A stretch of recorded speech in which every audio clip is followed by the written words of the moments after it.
Bismillahirrahmanirrahim. Assalamu alaikum viewers. I am Muhammad Zishan Abdullah and you are watching my YouTube channel Zishan Learning House.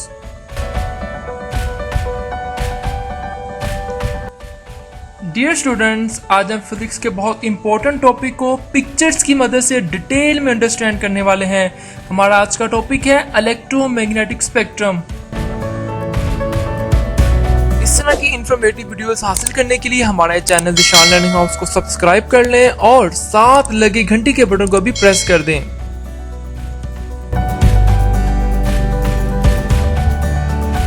Okay students, बिल्कुल basic से start करते हैं और मैं आपको एक बार बिल्कुल बेसिक से बता देता हूं ताकि आपको इलेक्ट्रोमैग्नेटिक स्पेक्ट्रम के बारे में अच्छे तरीके से कॉन्सेप्ट समझ आ सके। तो अभी तक स्टूडेंट्स हमने ये डिस्कस किया है कि लाइट जो है इसकी डुअल नेचर होती है, यानी लाइट जो है वो वेव की फॉर्म में भी ट्रैवल करती है और लाइट जो है पार्टिकल की फॉर्म में भी ट्रैवल करती है। अब अगर लाइट वेव की फॉर्म में ट्रैवल करती है तो स्टूडेंट्स वो कौन सी वेव है, तो वो होती है इलेक्ट्रोमैग्नेटिक वेव। अब स्टूडेंट्स लाइट जो है वो इलेक्ट्रोमैग्नेटिक वेव की फॉर्म में ट्रैवल करती है। इसका मतलब है कि लाइट को ट्रैवल करने के लिए कोई मीडियम रिक्वायर्ड नहीं होता। अब जो इलेक्ट्रोमैग्नेटिक वेव है तो इसका मतलब है कि इसके दो कंपोनेंट भी होंगे, इलेक्ट्रिक फील्ड और मैग्नेटिक फील्ड। और याद रखने वाली बात यहाँ पर ये है कि इलेक्ट्रिक फील्ड और मैग्नेटिक फील्ड दोनों एक दूसरे के साथ परपेंडिकुलर होते हैं, यानी दोनों एक दूसरे के साथ जो है वो 90 डिग्री का एंगल बनाते हैं, जैसा इस पिक्चर में है। स्टूडेंट्स, अब यहाँ पर आपने बहुत ध्यान से बात को समझना है। देखिए, सूरज से यानी सन से जो लाइट आ रही है स्टूडेंट्स, उसमें से कुछ लाइट की वेव्स ऐसी मिलेंगी आपको जिनकी फ्रीक्वेंसी ज़्यादा होगी, कुछ ऐसी मिलेगी जिनकी फ्रीक्वेंसी कम होगी। सिमिलरली कुछ ऐसी वेव मिलेगी जिनकी वेवलेंथ बहुत ज़्यादा होगी, कुछ ऐसी भी होंगी जिनकी वेवलेंथ कम होगी। तो स्टूडेंट्स, हमने लाइट की जितनी वेव्स आ रही है, याद रखिएगा तमाम इलेक्ट्रोमैग्नेटिक वेव भी होंगी, लेकिन लाइट की जो वेव्स हमारे पास नीचे आ रही हैं अर्थ पे, हमने उसको 7 डिफरेंट स्पेक्ट्रम के अंदर कैटेगराइज कर दिया, डिवाइड किया according to their wavelength, frequency and energy level, ताकि इजीली उसको अंडरस्टैंड कर सकें। अब स्टूडेंट्स यहाँ पर आप देखें तो 7 डिफरेंट आपको स्पेक्ट्रम नजर आ रहे हैं।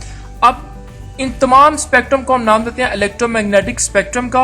और याद रखिएगा तमाम जो है वो इलेक्ट्रोमैग्नेटिक वेव ही, लेकिन डिफरेंस इनमें क्या है, इनकी फ्रीक्वेंसी चेंज है, इनकी वेवलेंथ चेंज है, इनकी एनर्जी चेंज है। अब इस इलेक्ट्रोमैग्नेटिक स्पेक्ट्रम के अंदर कौन कौन सी वेव्स हैं और वो कहाँ कहाँ इस्तेमाल होती है, उसकी क्या क्या हार्मफुल इफेक्ट है, इसको स्टूडेंट्स हम समझते हैं one by one.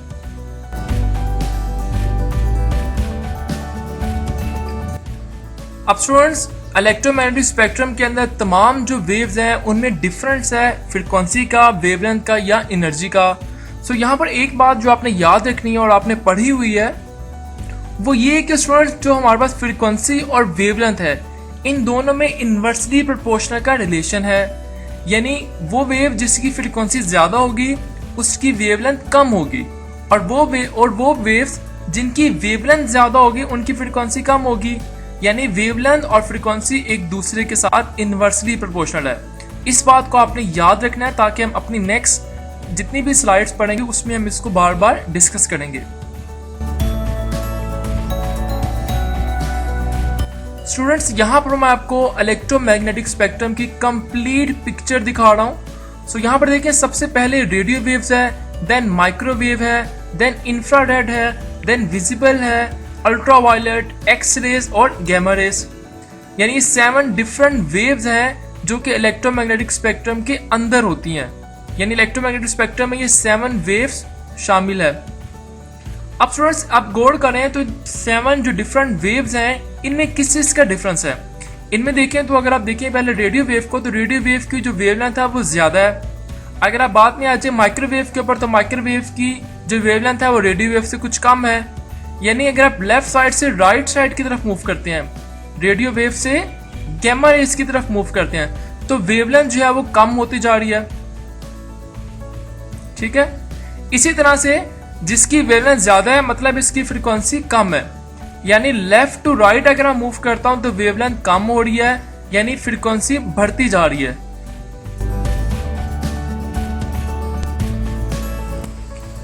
Electromagnetic spectrum के अंदर जो फर्स्ट हमारे पास वेव्स है वो होती है रेडियो वेव्स। तो स्टूडेंट्स, पहले मैं अगर आपको इलेक्ट्रोमैग्नेटिक स्पेक्ट्रम दिखा दूं तो वहां पर देखें जो फर्स्ट वेव आपके पास है वो है रेडियो वेव्स। और रेडियो वेव्स की जो वेवलेंथ है बाकी तमाम वेव से बहुत ज़्यादा होती हैं। इसका मतलब है कि रेडियो वेव्स की जो वेवलेंथ है वो सबसे ज़्यादा होती है, यानी इसकी फ्रीक्वेंसी बाकी तमाम वेव से कम होती है। रेडियो वेव्स की बहुत ज़्यादा एप्लीकेशन है, बहुत ज़्यादा जगहों पर इसको इस्तेमाल किया जाता है, जैसे हमारे सेल फोन है, FM रेडियो है। इसके अलावा स्टूडेंट सिग्नल को ट्रांसमिट करने भी हम रेडियो वेव्स का इस्तेमाल करते हैं। सैटेलाइट कम्युनिकेशन के अंदर और रेडार सिस्टम के अंदर भी हम रेडियो वेव्स को एज अ सिग्नल ट्रांसमिशन के तौर पर कंसीडर करते हैं। अब स्टूडेंट्स रेडियो वेव्स किस तरह से सिग्नल को ट्रांसमिट करती है, इस पर मैं ऑलरेडी एक सेपरेट वीडियो बना चुका हूँ, फुली एनिमेटेड वीडियो। उसमें आपको ये बताया गया कि रेडियो वेव्स किस तरह से ट्रांसमिट करता है सिग्नल को, तो आप वो वीडियो जरूर देखें। इसका लिंक मैं आपको डिस्क्रिप्शन में प्रोवाइड कर दूंगा।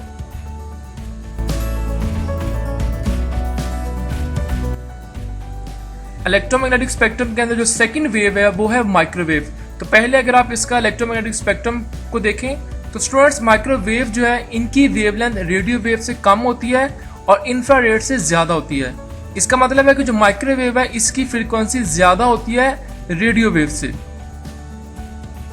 माइक्रोवेव के भी बहुत ज़्यादा यूजेस हैं। इसको हम रडार कम्युनिकेशन के अंदर इस्तेमाल करते हैं, एटॉमिक स्ट्रक्चर को एनालाइज करने के लिए इस्तेमाल करते हैं, टेलीफोन कम्युनिकेशन के अंदर इस्तेमाल करते हैं, और हमारे डेली लाइफ के अंदर जो बहुत बेस्ट एग्जांपल है इसकी वो है माइक्रोवेव ओवन।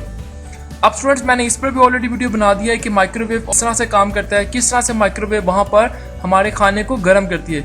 इसका भी लिंक मैं डिस्क्रिप्शन में प्रोवाइड कर देता हूँ, आज आके उसको ज़रूर वॉच कीजिएगा। बहुत इंफॉर्मेटिव वीडियो है और फुली एनिमेटेड वीडियो है। थर्ड नंबर पे है इंफ्रारेड रेस।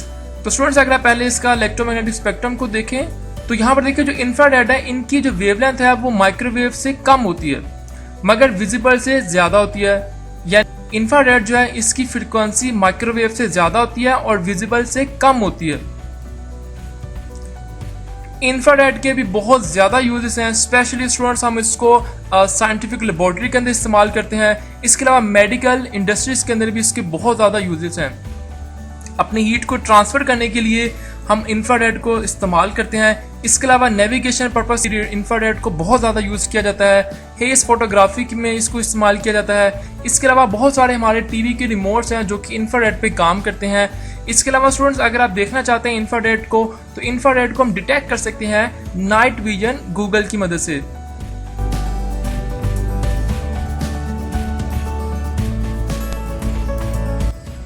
इलेक्ट्रोमैग्नेटिक स्पेक्ट्रम में फोर्थ नंबर पर है विजिबल लाइट।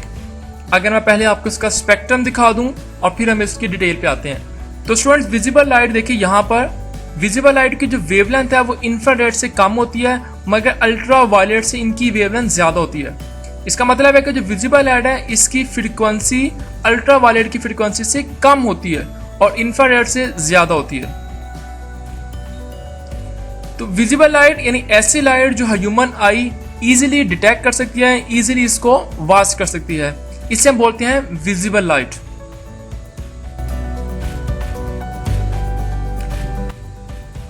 तो स्टूडेंट्स जो विजिबल लाइट है इसका अपना भी स्पेक्ट्रम होता है जो कि 7 कलर्स पर मुश्तमिल होता है। इनमें रेड है, ऑरेंज, येलो, ग्रीन, ब्लू, इंडिको और वायलेट कलर शामिल है।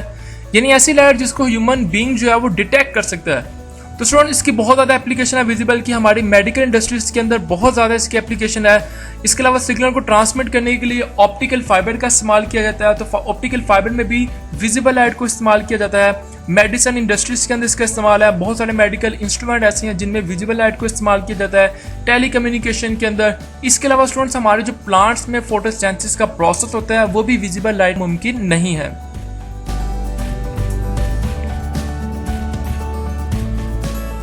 इलेक्ट्रोमैग्नेटिक स्पेक्ट्रम में जो 5th नंबर पे रेज है वो है अल्ट्रा वायलेट रेज। अगर आप पहले इसका स्पेक्ट्रम देख लें तो स्टूडेंट देखिए अल्ट्रा वायलेट रेज जो है इनकी वेवलेंथ, अल्ट्रा वायलेट रेज की जो वेवलेंथ है वो विजिबल लाइट से तो कम है मगर एक्सरे से इनकी वेवलेंथ ज़्यादा होती है। मतलब ये कि जो अल्ट्रा वायलेट रेज है इनकी फ्रीक्वेंसी एक्सरे से तो कम है मगर विजिबल लाइट से इनकी फ्रीक्वेंसी ज़्यादा होती है। स्टूडेंट्स, हमारी अर्थ के अराउंड एक लेयर होती है जिसे ओजोन लेयर कहते हैं। वो ओजोन लेयर एक्चुअली में अल्ट्रा वायलेट रेडिएशन को ज़मीन तक नहीं पहुंचने देती, उसको जो है वो स्टॉप करके रखती है। मगर रिसेंटली कुछ बहुत सारी वजूहात की वजह से ओजोन लेयर के अंदर जो है वो होलो बनता जा रहा है, जिसकी वजह से अल्ट्रा वायलेट रेडिएशन जो है ज़मीन तक भी पहुँच रही है। अल्ट्रा वायलेट रेडिएशन बहुत डेंजरस है, बहुत ज़्यादा इनमें हीट होती है और स्टूडेंट्स ये ह्यूमन बीइंग के लिए, स्पेशली माइक्रो ऑर्गेनिज्म के लिए बहुत डेंजरस है। अल्ट्रा वायलेट रेडिएशन सन, रिंकल्स और स्किन कैंसर का भी बाइस बनती है। अल्ट्रा वायलेट रेडिएशन की वजह से डीएनए के जो सेल है वो भी डैमेज हो जाते हैं। स्टूडेंट, जैसा कि आप जानते हैं साइंस जो है वो डे बाय डे अपने आप को इम्प्रूव करती जा रही है और हर गुजरते दिन के साथ नई नई तहकीक करती जा रही है। तो अल्ट्रा वायलेट रेडिएशन को स्टूडेंट्स मेडिकल इंडस्ट्रीज के अंदर बहुत ज़्यादा इस्तेमाल किया जाता है, specially for sterilise, surgical instruments और ऑपरेटिंग थिएटर्स में, ताकि बैक्टीरिया को और वायरस को किल करने के लिए वहाँ पर इस्तेमाल किया जाता है। अल्ट्रा वायलेट रेडिएशंस को हम डिटेक्ट कर सकते हैं फोटोग्राफिक प्लेट्स की मदद से, फोटो इलेक्ट्रिक सेल की मदद से या फ्लोरेसेंस की मदद से। नेक्स्ट है एक्सरेज। तो स्टूडेंट्स, पहले आप इस इलेक्ट्रोमैग्नेटिक स्पेक्ट्रम पर आएं और यहाँ पर आप देखें जो एक्सरेज की वेवलेंथ है ये गैमा रे से तो ज़्यादा है, मगर अल्ट्रा वायलेट से इनकी वेवलेंथ कम होती है। इसका मतलब ये है कि जो एक्सरेज हैं इनकी फ्रीक्वेंसी गैमा रे से तो कम है, मगर अल्ट्रा वायलेट से एक्सरेज की फ्रीक्वेंसी ज़्यादा होती है। स्टूडेंट्स, अगर हम बात करें कि एक्सरेज को हम किस तरह से जनरेट कर सकते हैं तो बहुत सिंपल वे है। सिंपली हमें इलेक्ट्रॉन को एक्सेलरेट करवाना पड़ता है।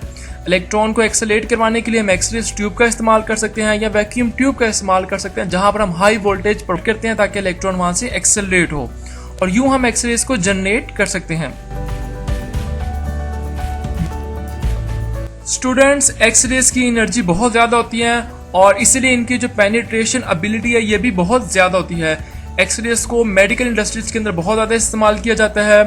ह्यूमन बीइंग की इंटरनल स्ट्रक्चर्स को विजुलाइज करने के लिए, उसकी पिक्चर्स लेने के लिए भी एक्सरेज का इस्तेमाल किया जाता है।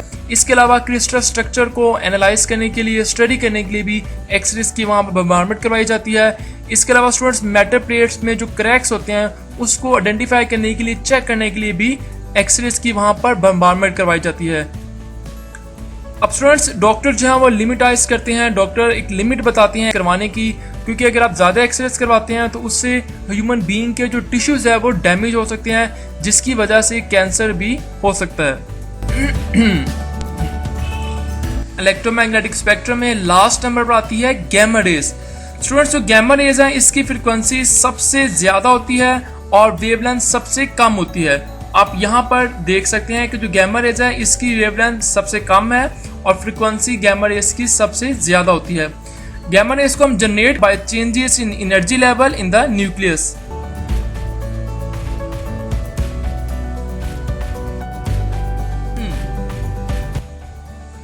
स्टूडेंट्स, गैमा रेज की पेनिट्रेशन एबिलिटी भी बहुत ज़्यादा होती है और इसकी वजह से अगर हम गैमा रेज को एक कंट्रोल वे के अंदर इस्तेमाल नहीं करते, इसकी वजह से ह्यूमन बीइंग के अंदर जो सेल्स है वो डैमेज हो सकते हैं। लेकिन अगर हम गैमा रेज को एक कंट्रोल कंडीशंस के अंदर इस्तेमाल करें तो गैमा रेज कैंसर ट्रीटमेंट के लिए बहुत यूजफुल है।